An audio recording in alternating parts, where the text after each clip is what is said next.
The ropes bit into Naya's green-tinged wrists as she sat in the makeshift prison hut, her back pressed against the rough wooden slats that would do little to protect her from what was coming. Outside, the settlement stirred with the preparation rituals, torches flickering as they cast long shadows across the compound. The air hung heavy with misery and resignation. Naya's fate had been sealed at dawn when the Elder Council had announced the time of her sacrifice. She stared down at her hands, the same hands that had once guided expeditions beyond the settlement boundaries, hands that had fought to keep people alive. Now they trembled slightly, betraying the calm facade she struggled to maintain. The hunting chasm awaits the failed, Elder Valen had announced before the gathered tribe, his weathered face impassive beneath ceremonial paint. As it has always been, so shall it be. The weak serve the strong by feeding those who keep balance. Zareth stood silently beside the Elder Council, his broad shoulders squared and jaw set in righteous determination. The tribe's most loyal enforcer had been tasked with binding and guarding Naya, a duty he performed with cold efficiency. His dark eyes never met hers directly. To look upon the condemned was to risk spiritual contamination, or so the elders taught. Naya closed her eyes, remembering the disastrous expedition. She had warned them not to venture into the Forbidden Zone, had pleaded with the other scouts to turn back when the ground began to tremble beneath their feet. But authority and tradition meant everything in the tribe, and her superior had ordered them forward. Hours later, she alone had crawled back to the settlement, clothes torn, skin lacerated, the screams of her companions still echoing in her ears. Sacrifice is necessary. Zareth's voice startled her from her memories as he entered the hut, carrying binding cords made from the spine fibers of large beasts. Your death will restore balance. There was no balance to begin with, Naya replied, her voice steady despite her fear. I try to save them, yet you alone returned. The gods have marked you as the offering. His fingers worked methodically, checking the bindings already in place. The council has decided. Outside, not a single voice rose in protest. Some avoided looking toward the hut entirely, hurrying about their tasks as if proximity to failure might be contagious.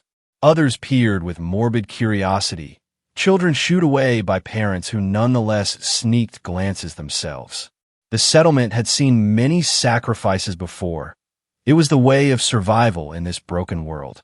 As twilight descended, Zareth and two other warriors came for her. They bound her ankles loosely enough to allow her to walk, but tightly enough to prevent running.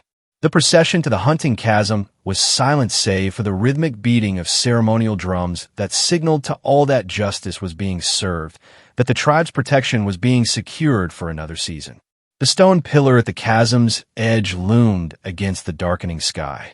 Ancient, weathered by countless storms, it stood as a monument to the tribe's unwavering adherence to their ways. How many had been bound here before her? How many had died screaming as the Fong hounds tore them apart? May your death serve the tribe, Elder Valen intoned as Zareth secured her to the pillar, the rough stone scraping against her back through the thin fabric of her tunic. One by one, the procession departed, leaving Naya alone as darkness fell completely. The first howl echoed across the chasm as the forest wind picked up, carrying the scent of decay and mechanical oil, the distinct odor of the half-biological, half-mechanical predators that roamed the wasteland beyond the settlement's boundaries. The Fong hounds were coming. Naya pulled against her restraints once, twice, then slumped in defeat. The bindings would not give. She fixed her gaze on the distant tree line, determined to face death with what dignity remained to her. The rustling of undergrowth and the soft clicking of metal against bones signaled that her wait would not be long. Elias paused to adjust the filtration mask covering the lower half of his face. The water canister strapped to his back was nearly empty, and the purifier had been malfunctioning for days. Without clean water, his chances of surviving another week in this wasteland were slim. He checked the crude compass fashioned from salvaged parts and oriented himself toward the sound of running water he'd heard earlier. The howling stopped him in his tracks. He'd encountered fanghounds before, vicious predators, part flesh and part ancient technology, remnants of military experiment from the world before the collapse. They hunted in packs, and their territories were to be avoided at all costs. But their howls suggested they were gathered, which meant they were feeding. And where predators fed, there might be usable remains of their prey, equipment, supplies, perhaps even parts he could salvage. Elias touched the long scar that ran from his right temple to his jawline, a permanent reminder of what desperation had cost him before. He should turn back. This wasn't his concern, but something about the harmonics of the howls drew him forward. There was anticipation in those sounds, not the frenzied noise of active feeding. Curiosity overwhelmed caution, and he found himself moving stealthily toward the edge of a vast depression in the landscape, a chasm that cut through the forest like an ancient wound. The sight below froze him mid-step. In the pale moonlight, a figure was tied to a stone pillar at the chasm's edge. Even from a distance, Elias could see the green-tinged skin that marked her as one of the forest tribes. Not quite human by conventional standards, but person enough. Her head was bowed, dark hair falling forward to obscure her face, but the tension in her shoulders spoke of conscious terror rather than resignation. Approaching her from the forest's edge were 3 fanghounds, their movements a disturbing blend of animal grace and mechanical precision. The leader of the pack was particularly fearsome, half its skull replaced with a metal plate that gleamed dully in the moonlight. Its remaining organic eye glowed with an unnatural amber light. Elias crouched behind a fallen tree trunk, weighing his options. This wasn't his fight. The forest tribes had their own ways, their own rules. If they had condemned one of their own, who was he to interfere? Survival in this world meant minding one's own business. The memory surfaced unbidden. Karen's face, eyes wide with betrayal as he'd pulled away from her grasp, her fingers slipping from his as the chasm between them widened. "Elias, please," she had screamed. But he had run, saving himself as the marauders descended upon his team. He had lived because others had died. "Damn it," he muttered, unslinging the makeshift weapon from his back, a length of reinforced metal piping wrapped with barbed wire at one end. The fanghounds were nearly upon the woman now. The leader sniffed the air, sensing perhaps Elias's approach, but its programming drove it toward the more certain prey before it. Elias moved with a speed born of years of survival. He skidded down the embankment, loose stones clattering around him. The fanghounds turned as one, the leader issuing a mechanical growl that sent shivers down Elias's spine. "Hey," he shouted, drawing their attention fully. "Over here, you patchwork bastards." The leader charged, its powerful limbs eating up the distance between them in seconds. Elias braced himself, weapon held low and ready. As the creature leaped, he swung upward, catching it under the jaw with enough force to throw it sideways. It recovered instantly, circling him with predatory patience. The woman at the pillar had raised her head, her eyes wide with shock and confusion. Elias had no time to explain. The fanghound attacked again, jaws snapping inches from his face as he ducked and rolled. This time he brought his weapon down on the creature's hind leg, where flesh met mechanical joint. The crack of breaking components was oddly satisfying. The beast howled in rage, lurching as it turned to face him again. Its companions hung back, instinctively following the pack hierarchy. Elias used the terrain to his advantage, backing up toward a large boulder that would protect his rear. The fanghound charged again, but this time its injured leg slowed it just enough for Elias to sidestep and bring his weapon down on its exposed neck.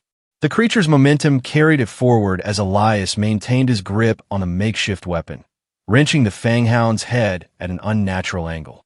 There was a sickening crack as vertebrae separated, and the beast collapsed, its mechanical parts whirring in useless protest before falling silent. The remaining fanghounds retreated several paces, growling low in their throats. One howled, a sound different from their hunting calls, higher and more urgent. They were calling for reinforcements. "They'll be back," Elias said breathlessly, rushing to the stone pillar. "With friends." Up close, he could see the woman more clearly. Her skin held a subtle green tint that spoke of adaptation to the forest environment. Her eyes a startling amber that reminded him of sunlight through whiskey. Fear and disbelief warred in her expression. "Why would you?" she began, then shook her head as if the question wasn't worth the time it would take to ask. "Cut me loose. They're calling the rest of the pack." Elias worked quickly, using his blade to saw through the ropes, binding her to the pillar. "I'm Elias," he said, not expecting or receiving a reply. As the last binding fell away, the woman stumbled forward, catching herself against his shoulder momentarily before regaining her balance. "Naya," she said simply, then with a quick nod toward the forest, "this way. I know places they can't follow." Together they fled into the darkness, the howls of the regrouping Fong hounds echoing behind them. Elias couldn't help wondering what new form of trouble he had just invited into his already complicated existence. They ran until Naya's legs threatened to give out beneath her. The forest had grown denser, the ancient trees pressing close around them as they ventured deeper into territory that even her people rarely explored. Finally, she held up a hand, signaling for them to stop. "They won't follow us across the sulfur pools," she gasped, leaning against a tree trunk for support. "The chemicals interfere with their tracking sensors." Elias nodded, his breath coming in ragged pants. Despite his exhaustion, his eyes remained alert, continuously scanning their surroundings. "Your people," he said after a moment, "they tied you there deliberately." It wasn't a question, but Naya answered anyway. "I led an expedition. Everyone died except me." The words were flat, practiced, as if she'd repeated them to herself many times. "The Elder Council deemed it a sign that I should be sacrificed. The survival of one, when all should have died, upsets the natural balance." "That's," Elias began, then seemed to reconsider. "I've seen worse reasons to kill someone, I suppose." Naya studied him in the filtered moonlight. His face bore the markings of someone who had survived much. Not just the prominent scar that bisected his features, but the smaller nicks and healed wounds that told of countless battles. His clothing was practical but worn, patched in multiple places with whatever materials had been available. "Why did you help me?" she asked. Most outsiders avoid tribal territories entirely. Elias's expression darkened. "Let's keep moving," he said instead of answering. "Those pools you mentioned, how far?" They continued through the night, speaking only when necessary. Naya guided them along barely visible game trails, avoiding the more obvious paths that might be watched by either Fong hounds or tribal scouts. By dawn, they had reached the sulfur pools, a series of bubbling, noxious springs that filled the air with a sharp, acrid smell. "We'll need to wade through," Naya explained, removing her outer layer of clothing. "The water isn't deep, but it will burn if it touches open wounds." "Do you have any?" Elias shook his head, following her example by stripping down to his most essential garments. Together they entered the warm, mineral-laden water, moving carefully along the natural stone pathway that wound between the most dangerous of the pools. "I was a mercenary," Elias said suddenly, his voice barely audible above the bubbling of springs. "Before everything fell apart completely. We protected resource convoys, settlements, whatever paid. There was a job, a bad one. We were ambushed. I ran. My team didn't make it." Naya glanced back at him, understanding dawning in her eyes. "You left them behind." "I abandoned them," he corrected harshly. "Saved myself. Been running ever since." He met her gaze with unexpected intensity. "So, when I saw you tied to that pillar, I couldn't just walk away." "Not again." They emerged from the pools on the far side, their skin tingling from the mineral exposure, but otherwise unharmed. As they dried themselves and redressed, Naya considered his confession. "The expedition I led," she said finally, "I tried to stop them. We found ruins, old world technology, preserved somehow. The others wanted to bring it back to the settlement. I knew it was dangerous. I sensed something wrong about the place, but no one would listen. They accused me of cowardice." She swallowed hard. The ground collapsed. Some kind of automated defense system activated. "I only survived because I was arguing from the entranceway while they went deeper." Elias nodded slowly. and your people blamed you for surviving. They called it a judgment from the ancient spirits. Said I must have betrayed the others somehow. Naya shrugged, the gesture at odds with the pain in her eyes. The tribe has always sacrificed those who fail. It's our way, our protection against weakness. Some protection, Elias muttered. They made camp in the hollow of a massive fallen tree, its interior dry despite the increasing dampness of the forest around them. As night fell again, they shared the meager supplies Elias carried, dried meat strips and purified water from his nearly empty canister. We should reach the marshlands by midday tomorrow, Nias said, planning aloud. There's shelter there, and food if you know what to look for. And after that, Elias asked. Naya had no answer.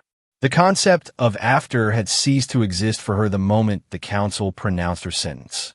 Now, unexpectedly alive, she found herself without direction. The howls that shattered the nights, quiet answered for her. Distant still, but unmistakable, the Fonghounds had picked up their trail despite the sulfur. Pools. Impossible, she whispered. Unless they've upgraded, Elias finished grimly. The one I killed had new components I haven't seen before. More advanced. They extinguished their small fire immediately, gathering what little they had. Sleep would have to wait. The hunt had resumed. Dawn found them deep in the marshlands, a treacherous landscape of half-submerged trees and floating vegetation platforms that concealed dangers of its own. Here the ground never fully dried, and each step required careful testing to avoid sinking into the murky depths. Watch for ripples in still water, Naya warned as they picked their way forward. Marsh striders hide just beneath the surface. As if summoned by her caution, the water to their left surged upward. A creature lunged at Elias. Long, serpentine, with multiple segmented limbs ending in hook-like appendages. He stumbled backward, losing his footing on the slippery surface.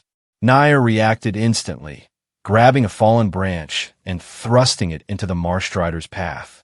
The creature latched onto the wood, its hooks sinking deep as clear fluid. Venom, Elias realized, dripped from specialized glands along its body. Roll away, Naya shouted, holding the creature at bay as its weight pulled her forward inch by inch. Elias scrambled to his feet, snatching his weapon from where it had fallen. With a single powerful swing, he severed several of the creature's limbs. It thrashed wildly, releasing the branch and slithering back beneath the water surface, leaving behind a trail of luminescent blue blood. That was too close, Naya gasped, dropping the branch as if it burned her hands. They're usually solitary hunters, but where there's one, there will be others, Elias finished, helping her up. Are you hurt? She shook her head, but he noticed the way she favored her right arm. Just pulled something? It'll pass. They continued through the marsh, the incident having forged a new level of trust between them. Twice more they encountered marsh striders, but working together, they managed to evade serious harm. By the time they reached a relatively solid area of ground, an ancient concrete structure half reclaimed by nature, both were exhausted beyond measure. We can rest here, Nias said, examining the structure.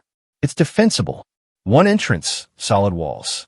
Inside, protected from the elements, they finally allowed themselves to truly rest.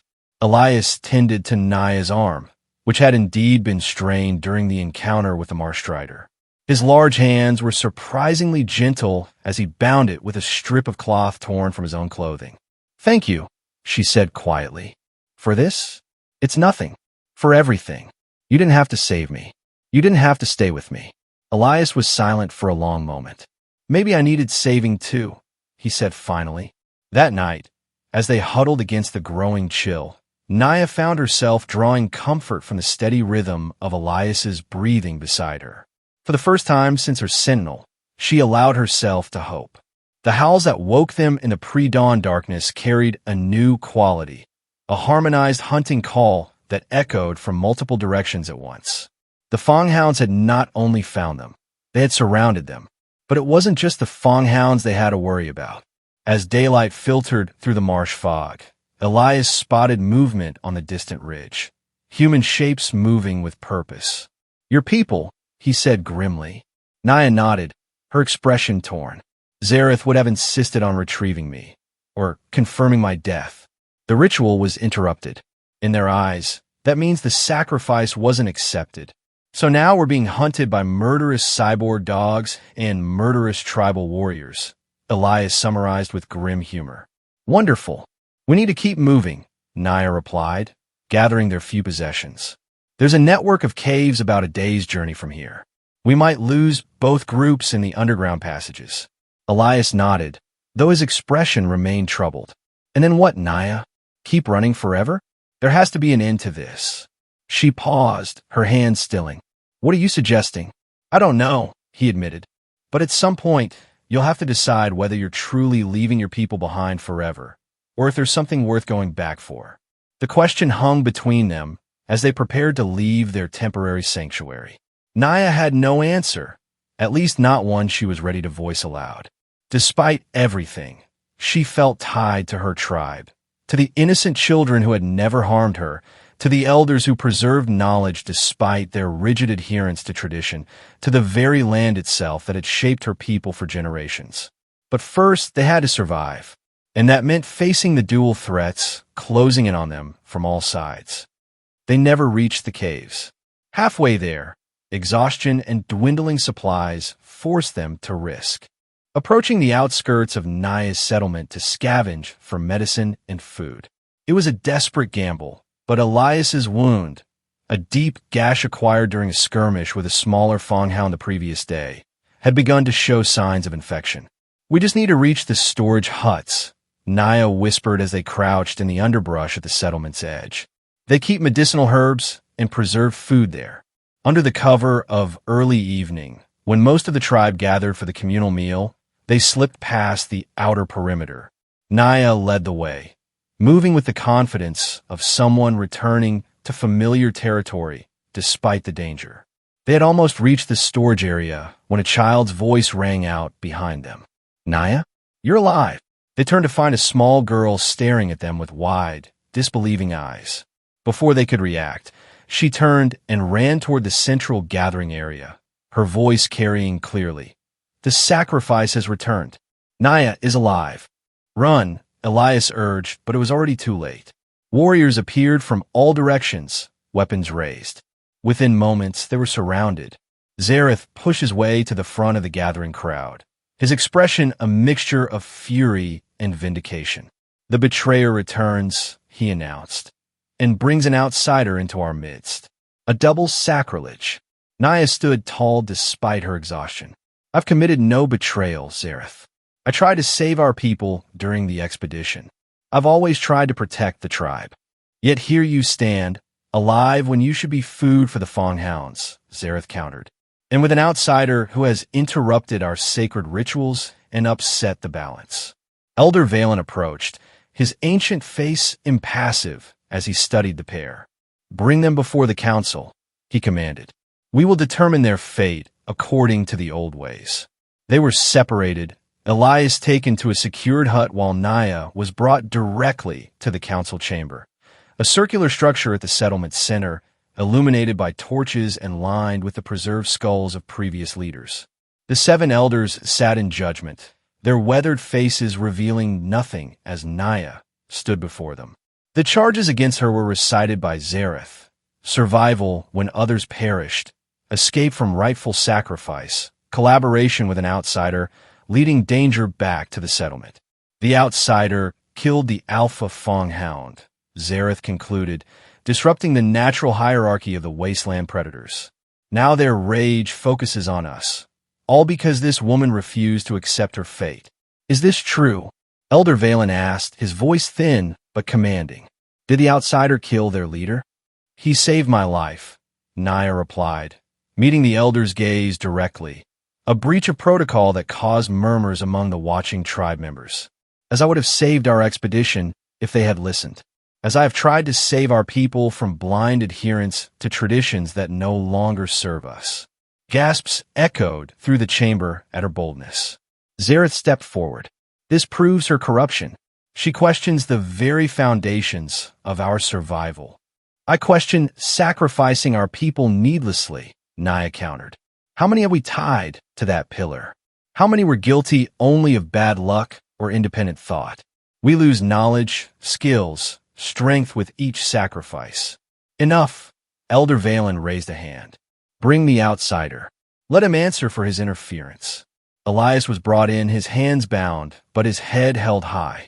Dried blood stained the makeshift bandage on his arm, and Naya could see he was fighting to remain upright through pain and weakness. You killed the Alpha Fong Hound, Elder Valen stated. Do you understand what you have done? I saved someone you had condemned to die, Elias replied simply. And I'd do it again. The Elder's expression remained unchanged. The Fong Hounds are part of the balance. They take the weak so the strong may thrive. By killing their leader, you have disrupted a pattern established over generations.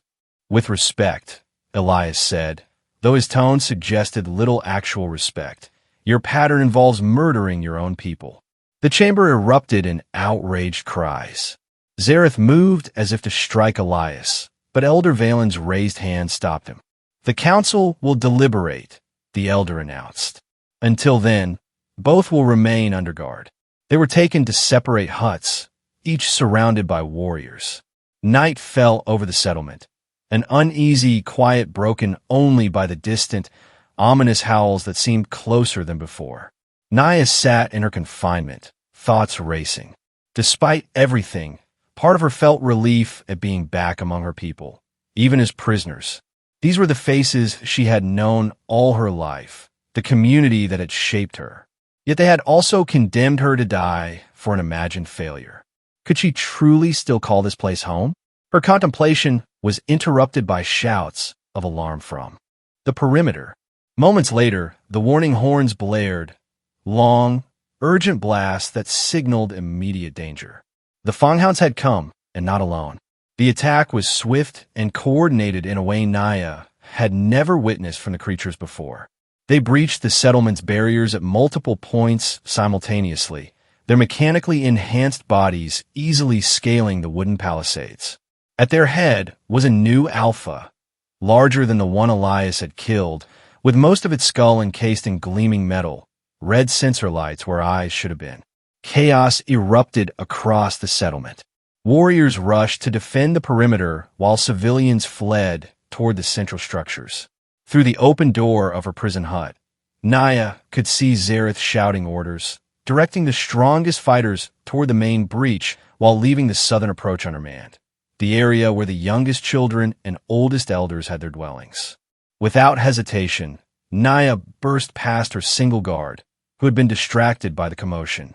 She sprinted toward the southern edge of the settlement, grabbing a discarded spear as she ran. Behind her, she heard Elias's voice shouting her name, but she couldn't stop, not when she could see the dark shapes of Fonghounds already infiltrating the vulnerable sector. She reached the children's dwelling just as 3 of the creatures converged on it. Inside, she could hear frightened cries.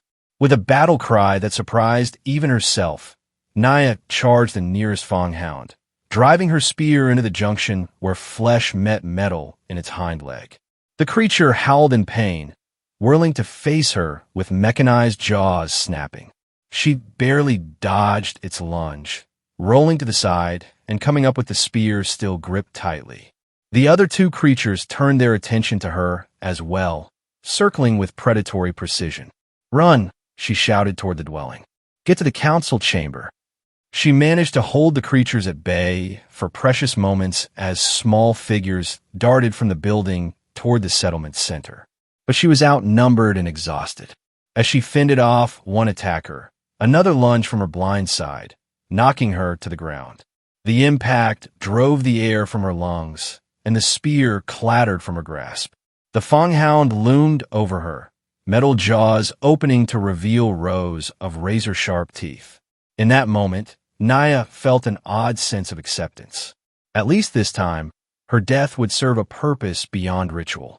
The crack of metal against bone split the air, and the Fonghound above her jerked sideways.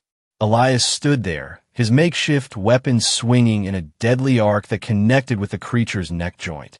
It fell, twitching, as he immediately turned to engage the next. "Get up," he shouted, blocking a lunge from the second creature. I can't hold them both. Naya scrambled to her feet, retrieving her fallen spear. Together they stood back to back, fending off the remaining Fonghounds. Across the settlement, similar battles raged. The tribe's warriors fought valiantly, but they were overmatched by the creature's enhanced abilities and coordinated attacks. In the midst of the chaos, Naya spotted Zareth backing away from the front lines, abandoning a group of younger warriors who looked to him for leadership. As she watched, a small child, separated from the others in the confusion, stumbled into his path. Without hesitation, Zareth shoved the child aside, using the distraction to retreat further toward the relative safety of the council chamber. The child fell directly in the path of an approaching Fonghound. No! Naya broke from Elias's side, sprinting toward the child with desperate speed. She wouldn't reach him in time, couldn't possibly cover the distance before the creature struck. But she had to try.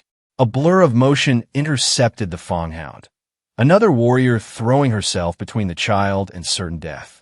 The woman fought fiercely but was quickly overwhelmed, her screams cutting through the night air. Naya reached the child, scooping him up without breaking stride, and continuing toward shelter.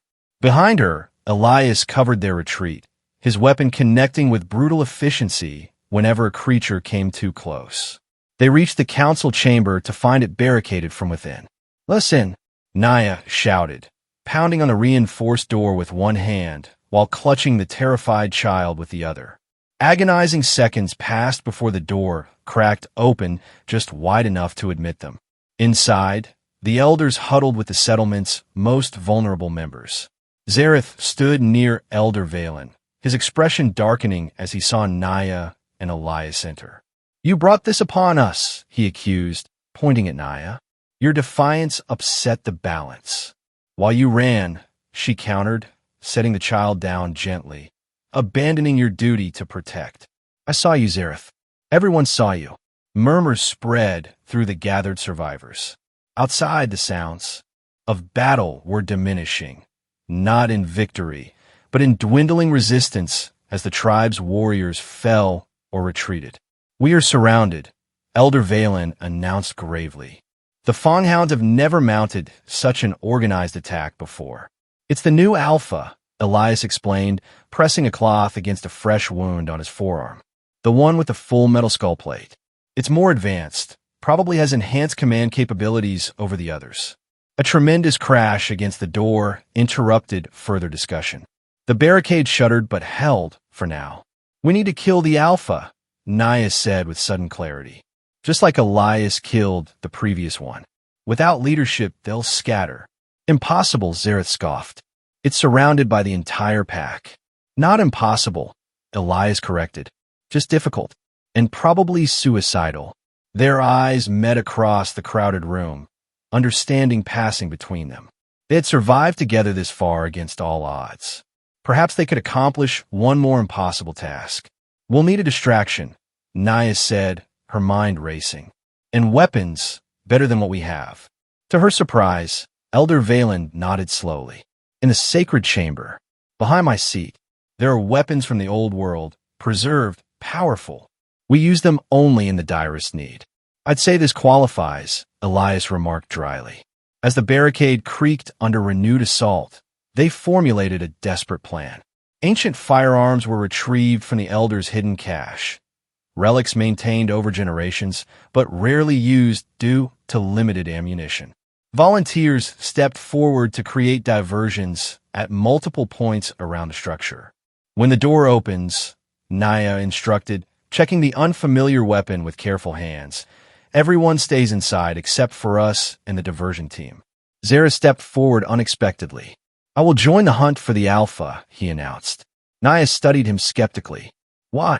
"Because it should be a tribe warrior who restores balance," he replied, though something in his eyes suggested more complex motivations. Another crash against the barricade, louder this time. Splinters flew as claws began to tear through the reinforced wood. Time had run out. "Everyone ready," Elias called, positioning himself near the door. "On my mark." What followed was chaos incarnate.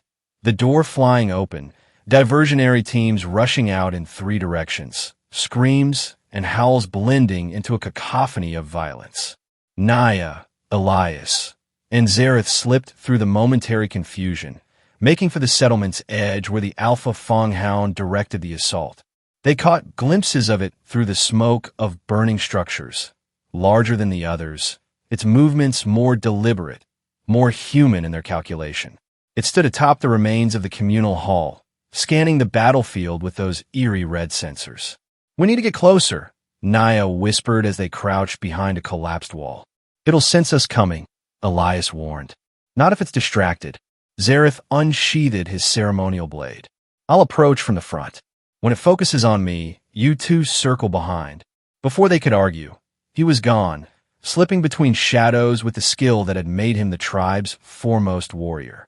They watched as he approached the Alpha's position, making no attempt at stealth in the final moments. The creature's head swiveled, tracking his movement as he called out a ritual challenge. "Now," Elias urged, and they moved in perfect synchronization, circling wide to approach the Alpha from behind. The plan might have worked if Zareth had maintained his position. But as they drew closer, Naya saw him glance in their direction, then deliberately shift to expose their approach to the Alpha. The creature's head turned, sensors locking onto them instantly. "He betrayed us," Naya gasped as the Alpha leaped down from its perch, ignoring Zareth to charge directly at them. There was no time for retreat.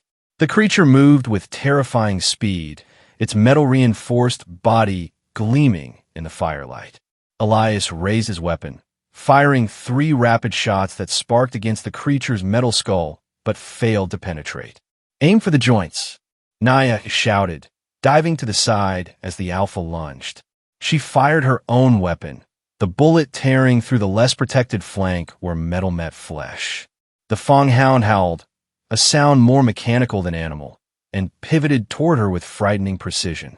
Its red sensors pulsed with increased intensity as it recalibrated its attack. Behind it, Elias scrambled to his feet, searching for another angle of attack. In the distance, Zareth stood watching, his face impassive as the creature closed in on Naya. She fired again, but the mechanism jammed.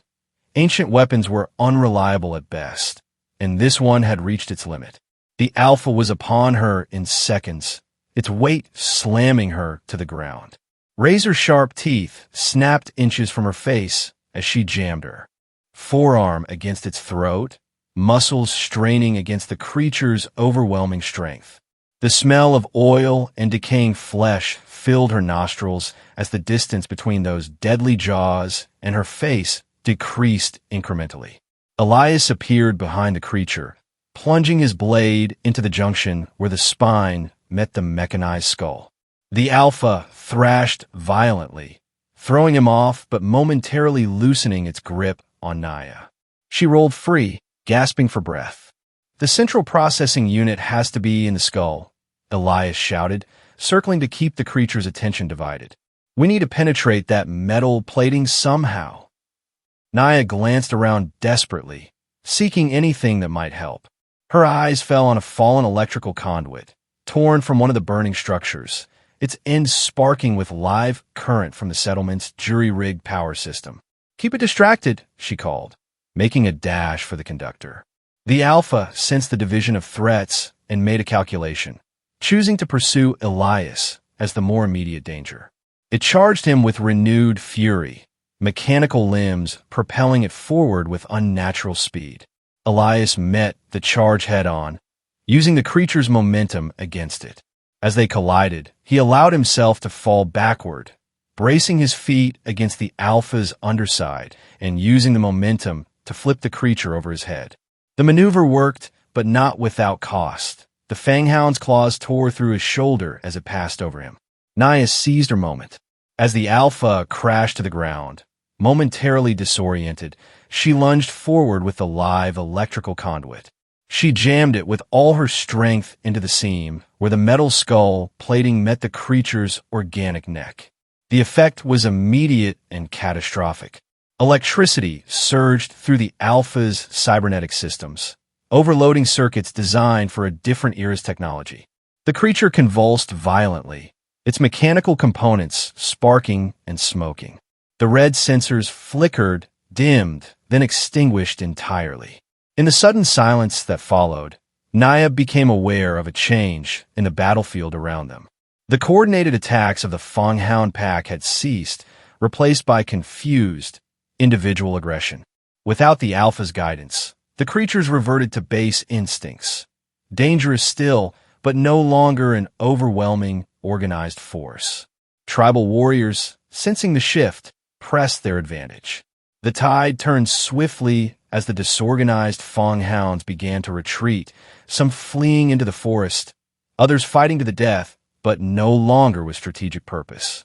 Elias stumbled to Naya's side, clutching his wounded shoulder. "You did it," he managed through gritted teeth. "We did it," she corrected, supporting him as they made their way back toward the settlement center.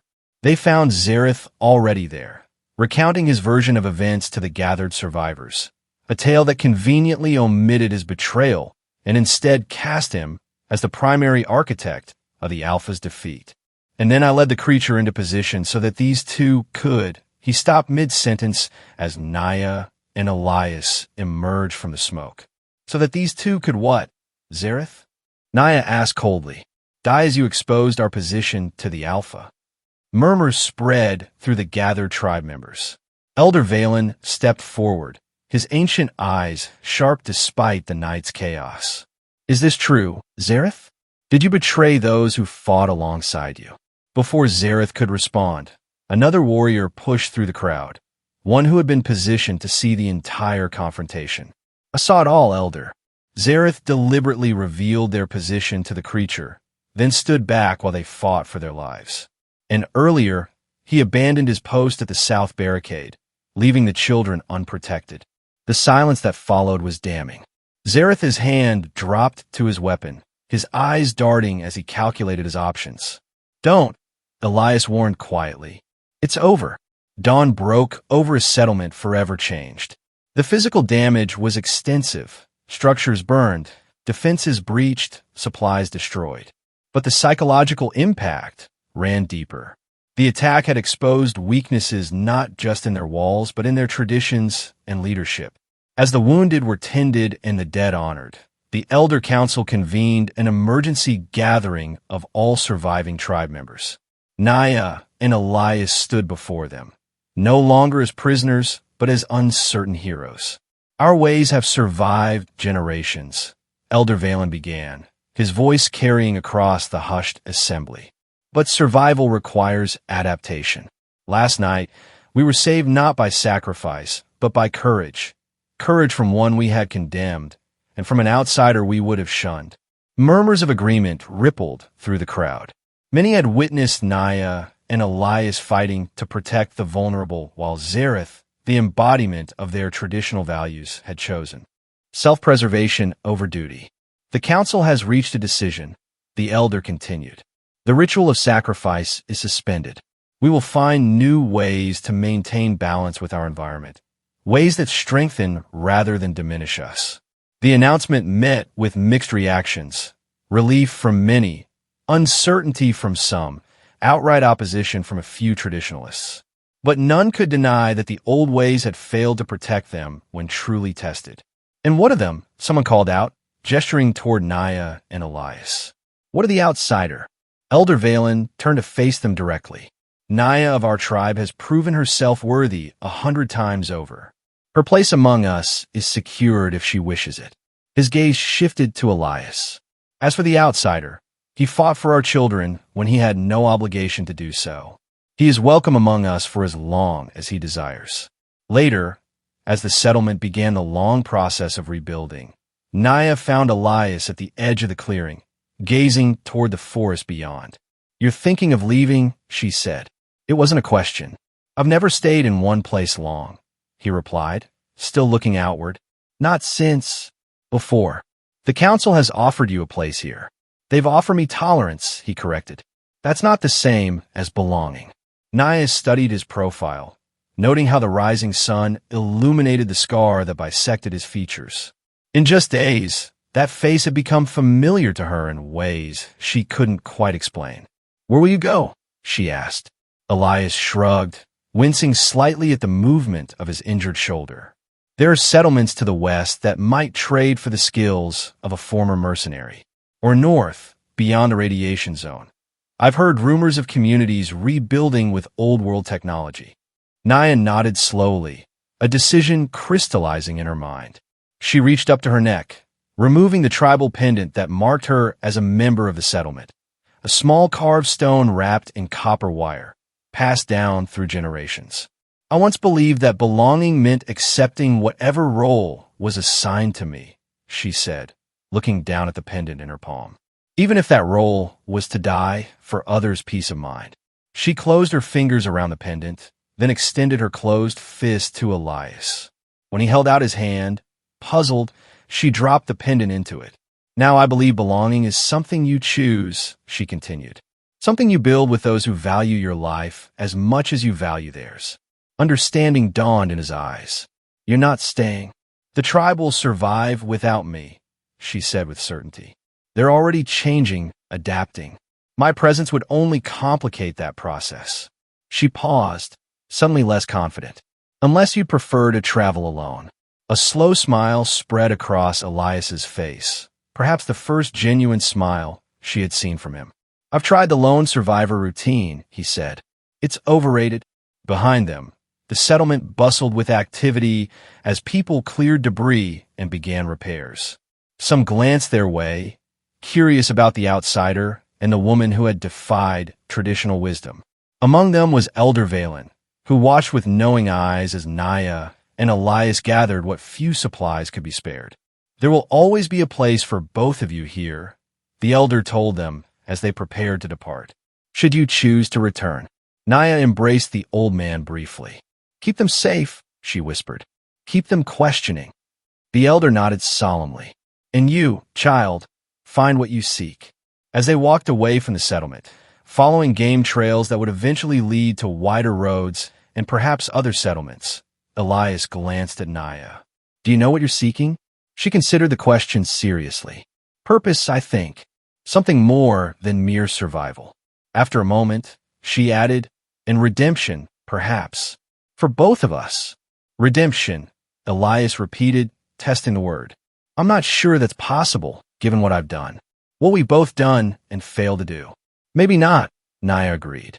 But I'd rather spend my life trying than die, believing I never deserved another chance. They walked in companionable silence as the forest engulfed them, leaving the settlement behind. The world before them was uncertain, filled with danger and possibility in equal measure. The howl of a fong-hound echoed in the distance, a reminder that some threats would never fully disappear. But for the first time since her failed expedition, Naya felt something beyond fear or resignation. With each step away from the stone pillar that had nearly been her end, she felt the stirrings of hope. Not for perfect safety or guaranteed success, but for the chance to define her own worth in a broken world. Beside her, Elias walked with a new purpose in his stride. The weight of his past remained, but it no longer bent his shoulders quite so severely. Together, they moved forward, two outcasts who had found in each other something worth protecting, something worth fighting for, something worth living for. In the wasteland beyond, challenges awaited, physical dangers, moral quandaries, the ongoing struggle to retain humanity in a world that often punished compassion. But they faced these prospects not as sacrifices or survivors, but as people who had chosen their own path. The stone pillar at the hunting chasm would remain empty, a monument to a tradition abandoned. And somewhere in the vastness beyond the tribe's boundaries, two figures walked side by side, their silhouettes gradually fading into the horizon's embrace.